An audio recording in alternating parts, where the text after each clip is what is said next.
Jeddah en árabe significa abuela. Algunos musulmanes creen que la madre de todos los seres humanos fue Eva o Bibi Jaba, quien fue enterrada en Jeddah.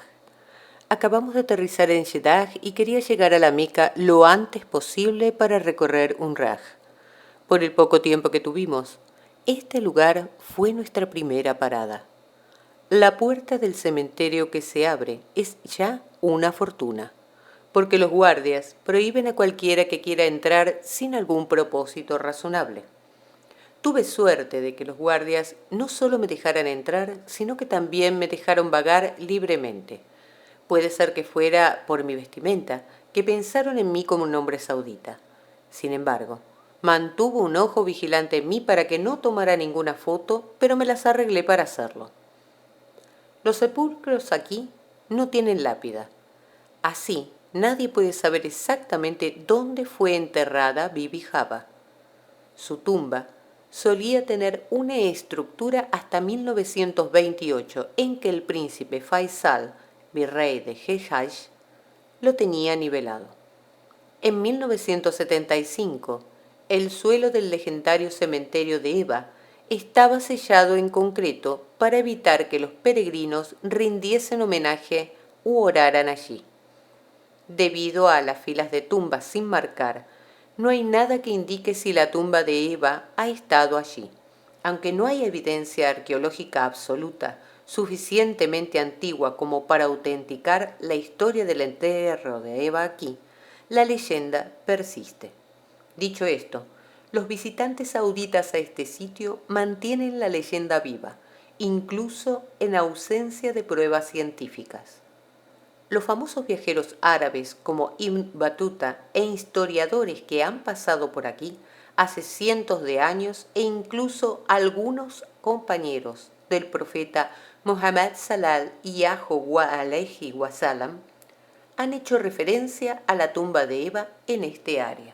El puerto de Jeddah, en el Mar Rojo, situado a medio camino a lo largo de la costa occidental del Reino de Arabia Saudita, es una ciudad bulliciosa y próspera.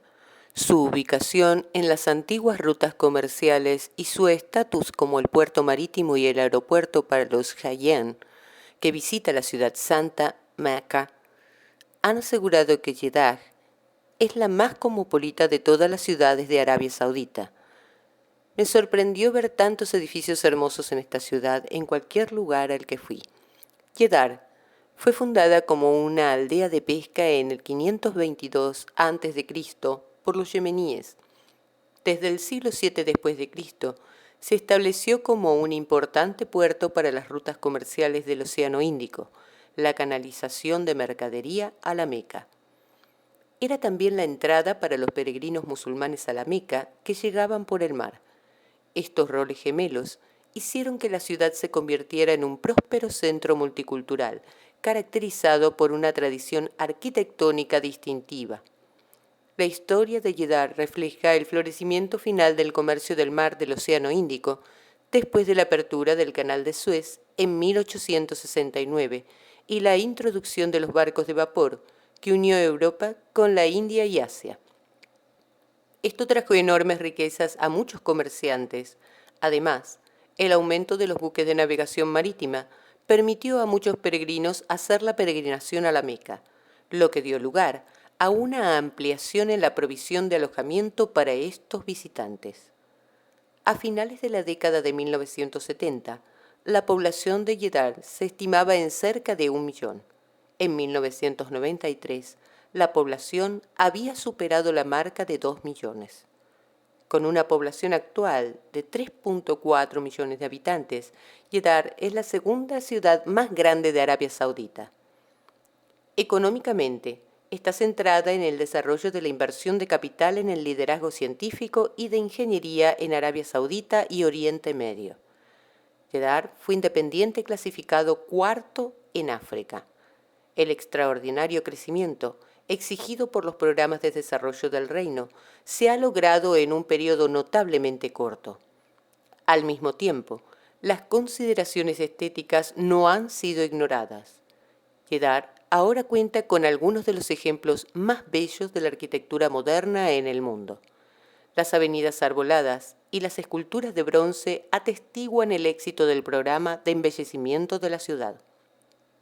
Dicho esto, la arquitectura saudita no puede escapar a esta aparente contradicción, porque en este contexto específico, los aspectos funcionales no deben ser independientes de la demostración espiritual sobre la cual la nación se apoya, y porque se supone que los principios islámicos representan un puente hacia la distinción estándar entre la arquitectura religiosa y civil, así como para una conexión cultural con el resto del mundo musulmán.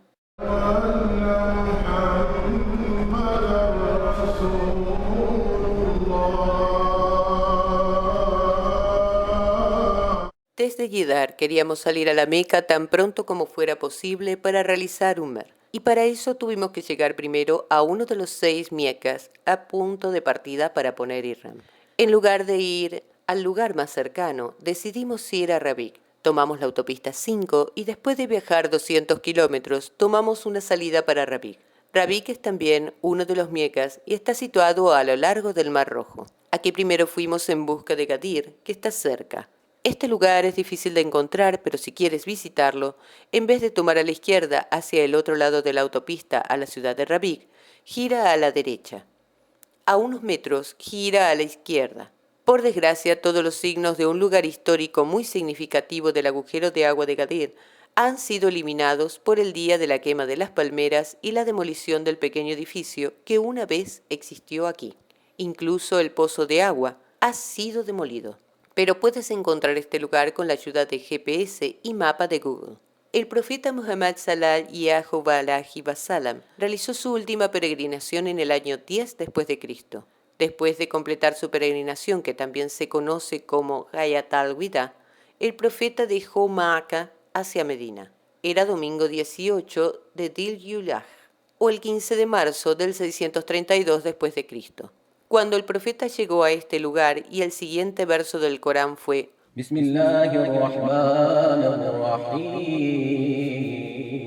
Oh mensajero, transmite todo lo que te ha sido enviado de tu Señor, y si no lo haces, no habrás transmitido su mensaje. Alá te protegerá del pueblo. Seguramente, Alá no conduce a los incrédulos hacia el camino correcto.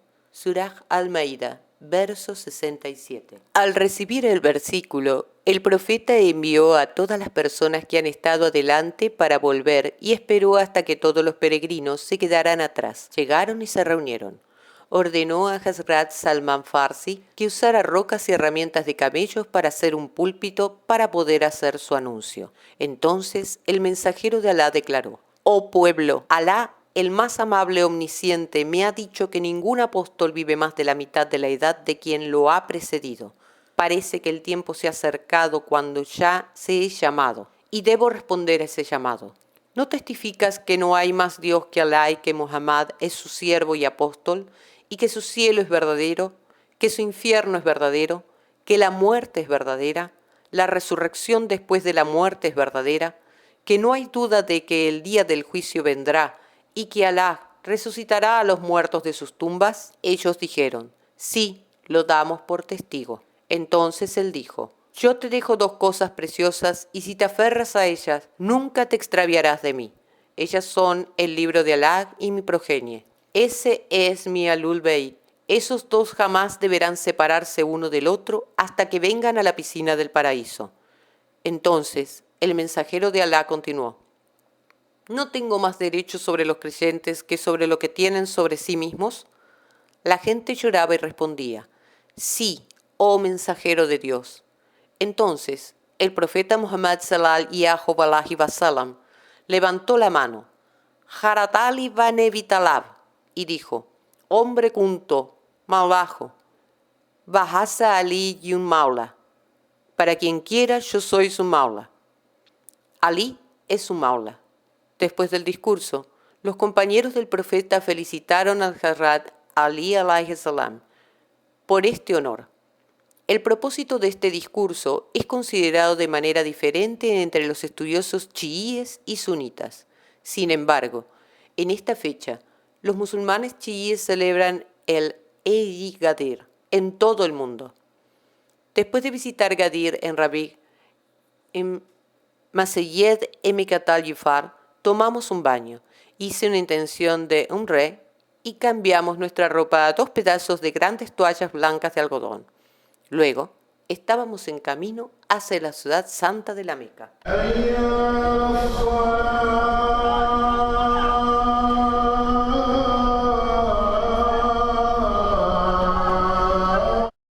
Mientras corríamos hacia la Meca, cantábamos Lebei Alehum Labaik, Labaik la Shara, la Kalabaik, Ina el Hamdawan no, Matalaka Kawalmol, la Sheri Kalak. En respuesta a tu llamada, oh Alá, yo realizaré un re. Aquí estoy, oh Alá. En respuesta a tu llamada, no tienes pareja. En respuesta a tu llamada, todas las alabanzas y bendiciones y la propiedad de todo lo que creaste es tuyo. No tienes pareja. En árabe, la palabra umre significa una visita. Sin embargo, umre en terminología islámica significa pagar una visita a Kaaba, realizar tawaf alrededor de ella y caminar entre Safa y Marwa 7 veces. Ihram es una prenda de peregrino que consta de 2 sábanas.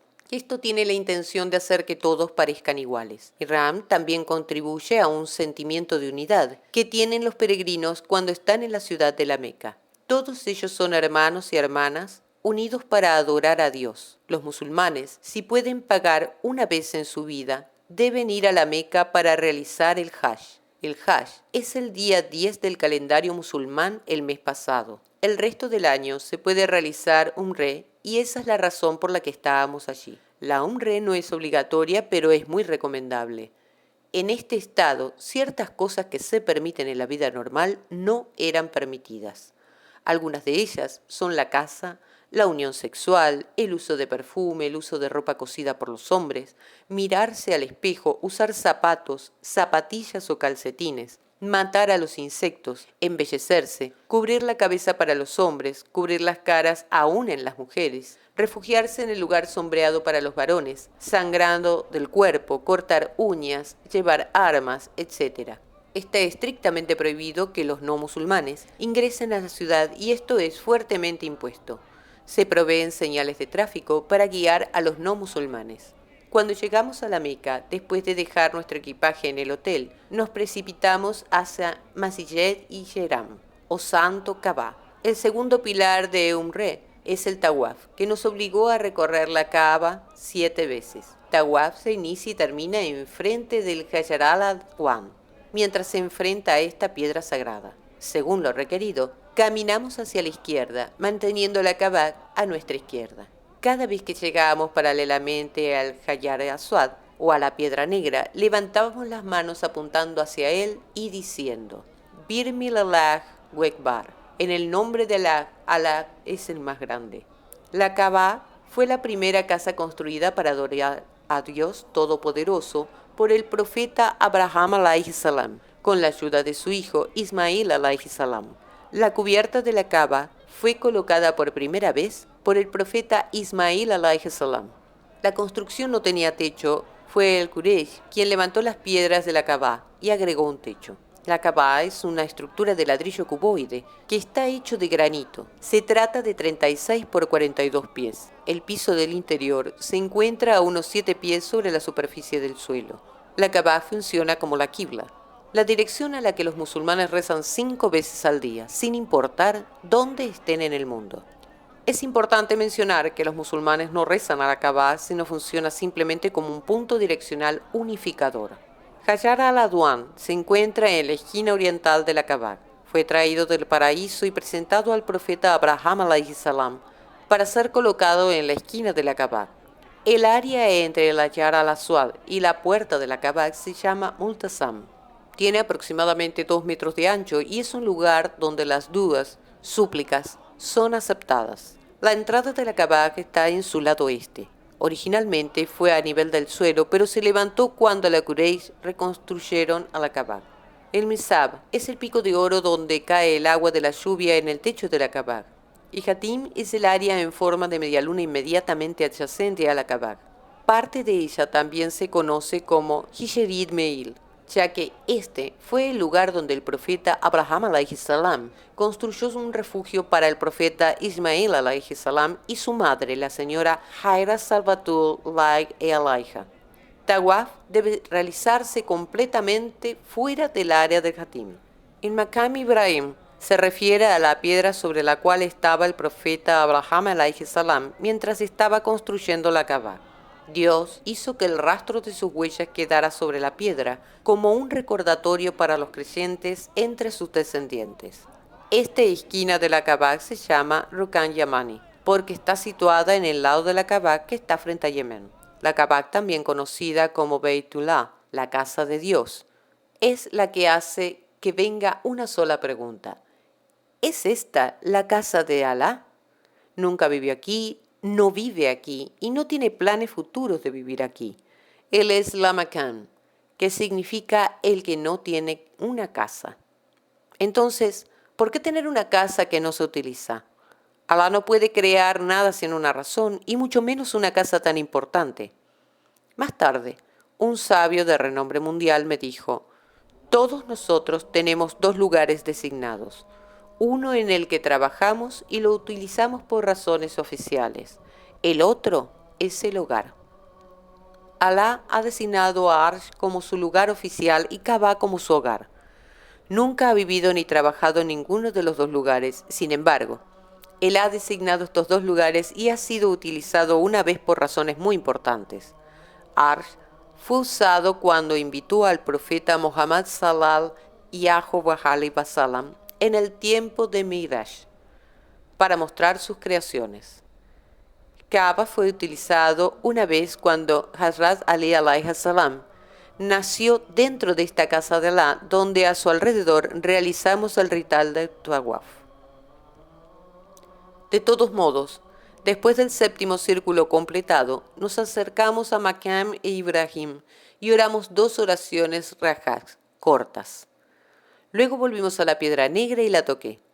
Luego bebimos agua del pozo sagrado de Zamzam, antes de proceder al siguiente ritual de la Umreh y el ritual Sahiyey, que es el tercer requisito de Umreh. Caminamos hacia Safa, que está muy cerca de la Kaaba Santa. Aquí tuvimos que caminar entre Safa y Marwa, que consiste en 7 circuitos mientras cantábamos: Alá es el más grande, Alá es el más grande, Alá es el más grande. Nadie tiene el derecho de ser adorado excepto solo Alá, quien no tiene compañero. A Él pertenece el dominio, a Él pertenece toda alabanza, y Él tiene poder sobre todo. Cumplió su promesa, dio la victoria a su siervo y derrotó a los confederados solo. Tuvimos que correr entre el fluorescente de las luces verdes. Este acto es una recreación de la búsqueda frenética de agua de Bibi Hajar Salah Tulayaleja. La historia del profeta Abraham alayhi salam y su familia es fundamental para el Hajj. De la tradición islámica, Dios ordenó a Abraham a dejar a su esposa Agar Saluatulayaleja y a su hijo, el profeta Ismael alayhi salam, en el desierto cerca de la Kaaba, para probar su fe. La madre y el niño estaban entre las colinas de Safa y Marwa. Ismael estaba sediento y Agar comenzó a buscar agua. Hacia el sur, hacia Safa, subió a la colina y buscó un oasis. Se apresuró a revisar a Ismael y se dirigió al norte de Marwa, a 1/4 de milla de distancia. Aún no había agua. Durante una parte del valle, su hijo estaba oculto de la vista y corrió hasta allí. Es en la emulación de esta acción que los peregrinos están obligados a apresurarse a través de la misma sección de la masa. El área donde ella estuvo está hoy claramente demarcada por la iluminación verde. Corrió entre las 2 colinas 7 veces. Esta acción es copiada por todos los peregrinos que realizan el Hajj o Umrah y se conoce como Sa'i. Cuando regresó de su última carrera a Marwa, encontró agua brotando de los pies de Ismael, donde había estado pateando la arena. Agar gritó: «Som, Som, para de fluir, para de fluir». El agua se ralentizó y el manantial recibió el nombre de Zamzam. El pozo Zamzam ha proporcionado unos 4.000 años de suministro de agua casi continua, un milagro vivo. El pozo de Zamzam tiene aproximadamente 30 metros de profundidad. Hasta 1953, el agua fue extraída por un cubo. Las bombas eléctricas ahora bombean el agua en los tanques y sirve 1.3 millones de galones al día. Después de completar la 7ª ronda, tuve que cortar un poco de pelo. Por cierto, solo los hombres tienen que hacerlo. Los derechos de la UNRWA estaban ahora terminados. Las cosas se hicieron lícitas, lo que anteriormente estaba prohibido durante el Irán. Hoy en día Kaaba es muy concurrida todas las veces, especialmente antes y después de cada oración. Uno tiene que esperar en una zona designada y luego se le da el permiso para proceder al anillo exterior. Realizamos varios umra y nos encontramos con las 3 de la mañana, el mejor momento para estar allí. Mientras estés en la Meca, si deseas realizar otra umra, debes ir fuera de la ciudad, Masjid Taisa, para realizar la intención. Para este propósito, los autobuses fuera de Bab Abdulaziz de Masjid el-Haram llevan a los peregrinos a Masjid Taisa, que no está lejos de la Meca. Tomaríamos entonces taxis y nos costaría mucho.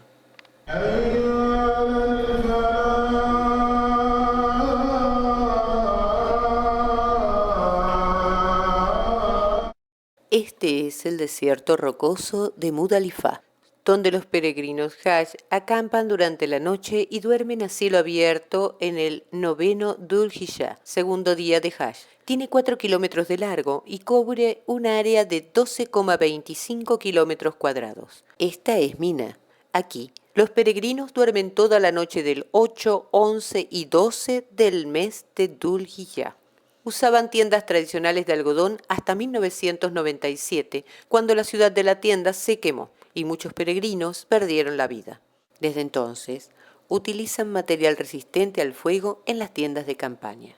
Aquí es también el lugar de los 3 diablos, donde el peregrino realiza el ritual de apedrear al diablo. Según la historia islámica, el profeta Ibrahim alayhi salam caminó a Mina con el fin de sacrificar a Ismail como Dios le había pedido. 3 pilares señalan los lugares donde Satán trató de interrumpir el sacrificio. Los peregrinos conmemoran la fe de Abraham apedreando los pilares. Hoy en día, todo está cubierto de rampas y escaleras mecánicas y no pudimos ver nada.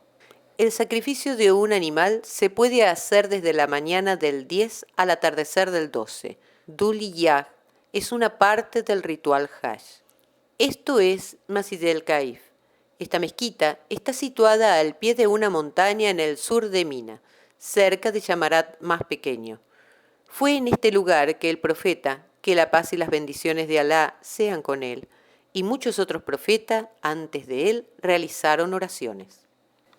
Este es Wadi Maharis, un lugar entre Mina y Mudalifá.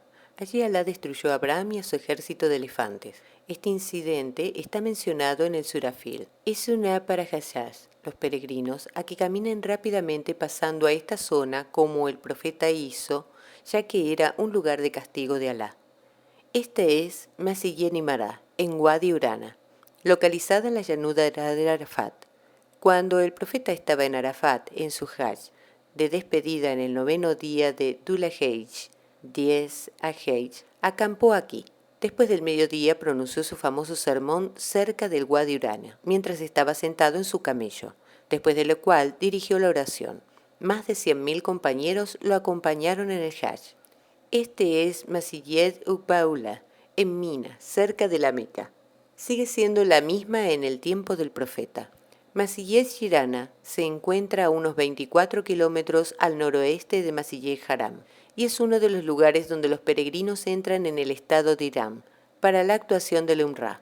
En el año 8 Hijra, el profeta sallallahu alaihi wasallam acampó aquí por unos días después de la batalla de Hunayn y entró en el estado de Irán y luego procedió a la Meca. Este es Jabal-e-Remat, en el Monte de la Misericordia, donde el profeta Muhammad sallallahu alaihi wasallam dio su último sermón. Después de llegar a la base del Monte de la Misericordia, en su cresta, un pilar rectangular de ladrillo y hormigón marcó el sitio del sermón del profeta Muhammad sallallahu alaihi wasallam. Subimos las rocas, sudando bajo el sol. Puse mi mano contra el pilar y cerré los ojos. Las palabras del último sermón del profeta vinieron a mí. Un blanco no tiene superioridad sobre un negro, ni un negro tiene superioridad sobre un blanco, sino por piedad y buena acción.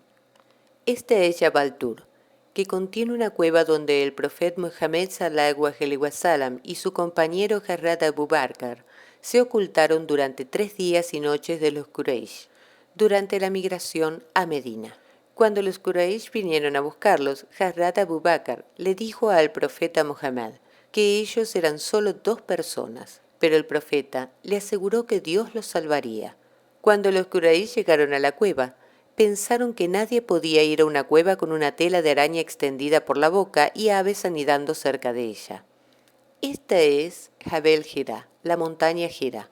Cerca de la cima hay una pequeña cueva donde el profeta Muhammad sallallahu alaihi wasallam recibió la primera revelación del Sagrado Corán. Está a 2 millas de la Kaaba. Mi conductor saudita me dijo que esta montaña es demasiado grande. De lo contrario, el gobierno de Arabia Saudita también la hubiera nivelado. Cerca de la cima hay una pequeña cueva, de poco menos de 4 metros de largo y un poco más de 1,5 metros de ancho. Fue aquí donde el profeta Muhammad, la paz y las bendiciones de Alá sean con él, recibió las primeras revelaciones del Sagrado Corán durante el mes de Ramadán en el 610 después de Cristo. La montaña es también conocida como Jabal Nur, la montaña de la luz. Esta es la tumba de Bibi Maimuná, la esposa del profeta. Esta estructura se encuentra en el Hiraj Road, a 20 kilómetros de Meca. Es en una localidad llamada Sarif y es el último lugar donde se casó en el 7 Hijra y fue enterrada exactamente en el mismo lugar en el 51 Hijra, a la edad de 81 años. Esto fue utilizado para hacer la casa de Bibi Halima Sadiyya. Estas ruinas están en la región de Banu Sad, en el desierto de Guaida Billah. Bibi Halima promovió al profeta aquí en los primeros años de su vida. Esto fue utilizado para hacer la casa de Bibi Amina, la madre del profeta Muhammad. Este es Masjid al-Jinn, también conocido como Masjid Hara. Está construido en el lugar donde el profeta traza una línea para Abdullah bin Masud, que lo había acompañado después de que le habían ordenado recitar el Qur'án a los jinn. Esta es Masjid Sharaja, mezquita del árbol. Se encuentra frente al Masjid al-Jinn. La mezquita marca el lugar donde el profeta llamó a un árbol y vino a él. Tengan en cuenta que esta mezquita no debe confundirse con la mezquita en Dhul Hulaifa, que a veces se conoce con el mismo nombre. Este es Janatul Mu'alla, el cementerio histórico principal en Meca, que está situado en un valle al este de Masjid al-Haram. Varios miembros de la familia del profeta y muchos compañeros están enterrados aquí. Aquí se encuentran Mu'minin Bibi Khadija, la primera esposa del profeta Harram Qasim, el hijo mayor del profeta, la paz y las bendiciones de Alá sean con él, de su esposa Bibi Khadija, quien murió en la infancia. Hazrat Abdullah, el segundo hijo del profeta de su esposa Bibi Khadija, que también fue conocido como Tahir y Tayyab. Hazrat Abu Talib, el tío del profeta Hazrat Abdul Muttalib, el abuelo del profeta.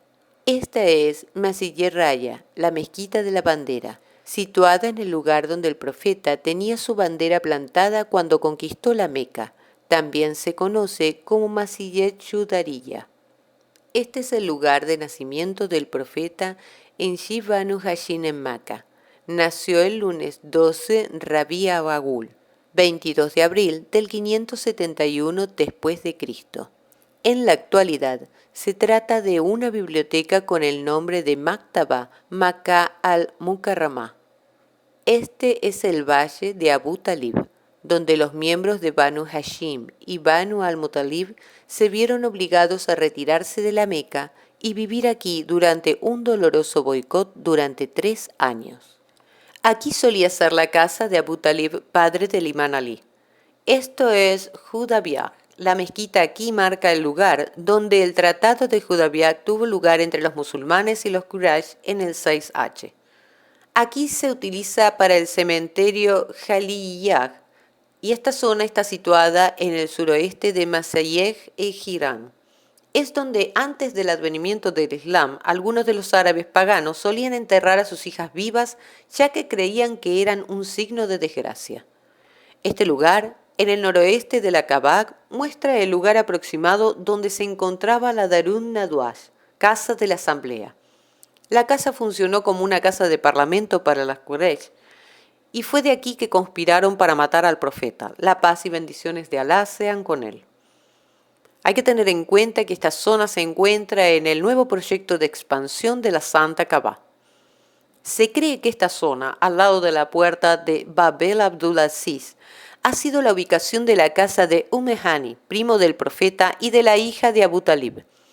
Fue de aquí que el profeta fue convocado por Jibrail y fue llevado a Bait al-Maqdis en Jerusalén. Este incidente se conoce como Al-Isra, el viaje nocturno, y ocurrió alrededor del 621 después de Cristo. Esta es la zona aproximada, fuera del lugar de Saí, donde estaba la casa de Abbas. Abbas era un tío paterno del profeta y lo protegía mientras estaba en la Meca. Esta entrada a la Kaaba es conocida como Babul Fatah, Puerta de la Victoria. Fue de aquí que el profeta Muhammad sallallahu alaihi wasallam entró durante la conquista de la Meca el viernes 2 de enero del 630 después de Cristo. El viernes 20 Ramadán 8 AH. Este es el monte Abu Qubais, adyacente al monte Safa. Se cree que fue desde la cima de esta montaña que el profeta señaló a la luna y la dividió en la mitad. Esta zona, a los pies del monte Safa, era el área aproximada donde se encontraba Darul Arqam, la casa de Arqam. Fue aquí, en el periodo inicial del Islam, que el profeta Muhammad sallallahu alaihi wasallam predicó secretamente el Islam. En la cima de Safa, las rocas grises restantes de la colina se sientan detrás del vidrio. A principios de los años 50, la casa de la esposa del profeta Muhammad, Bibi Khadija, fue destruida y los sauditas utilizaron el lugar de nacimiento del profeta como mercado de ganado antes de convertirlo en una biblioteca. Un complejo de cientos de baños fue construido sobre los restos de la casa de Bibi Khadija durante una expansión de la gran mezquita. Esta es la región aproximada fuera de la salida de Marwá. Fue aquí donde el profeta vivió desde el momento de su matrimonio con ella hasta que migró a Medina. Es donde Bibi Khadija murió y donde Bibi Fátima nació. También es el lugar donde los habitantes de la Meca habían planeado matar al profeta en la noche de Hijrat y el imán Ali dormía en su lugar. Es un lugar donde Jibrail solía descender con revelaciones de Alá. La casa de Hazrat Abu Bakr, el primer califa, fue enterrada bajo un hotel Hilton. La Kaaba ha sufrido renovaciones dramáticas, a menudo borró capas anteriores de la historia. Las ambiciones tecnocráticas saudíes ejemplifican una tendencia, reflejada en la estricta doctrina religiosa del país, de borrar todos los vestigios del pasado. En 1924, días después de que los soldados de Al-Saud conquistaron la Meca, comenzó la destrucción de edificios asociados con la vida del profeta y sus compañeros. Ellos creen que reverenciar estructuras con lazos con el profeta pueden conducir a prácticas idolátricas. En el sitio, el complejo de la Torre del Reloj de la Meca Real, a casi 2000 pies, es 7 veces la altura de los minaretes de la Gran Mezquita. Es el edificio más grande y segundo más alto del mundo. Cuando caminaba a lo largo de la pared occidental de la Kaaba, la Torre del Reloj se sentía como un jinn concreto mirándome, empequeñeciendo la mezquita Sobeb Abu Talib. Estaba situado en el fondo de estas colinas. No solo borraron el área, sino que también nivelaron las colinas en nombre de la expansión. El hotel más grande del mundo será inaugurado en el 2017, a poco más de 1 milla de la Gran Mezquita. Este hotel tendrá 10.000 habitaciones en una docena de torres, que va a superar cómodamente al récord actual titular de 7.117 habitaciones venecianas en Las Vegas. Todo debe ser humilde en la Meca. Además, el Hajj debe reflejar penurias en la memoria del profeta Abraham alayhi salam, no el lujo. No es de extrañar, la gente llama a la Meca como Las Vegas de hoy para los musulmanes. En todo el mundo, la gente hace todo lo posible para salvar su historia.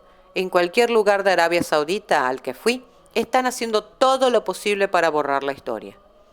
El camino de la vida del profeta, el paisaje donde vivió su vida, está siendo demolido. Sin ella, la vida del profeta se convierte en un mito. Uno de los dichos del profeta es que cuando los camelleros indigentes compitan en la construcción de estructuras altas, será el momento de la llegada del día del juicio final.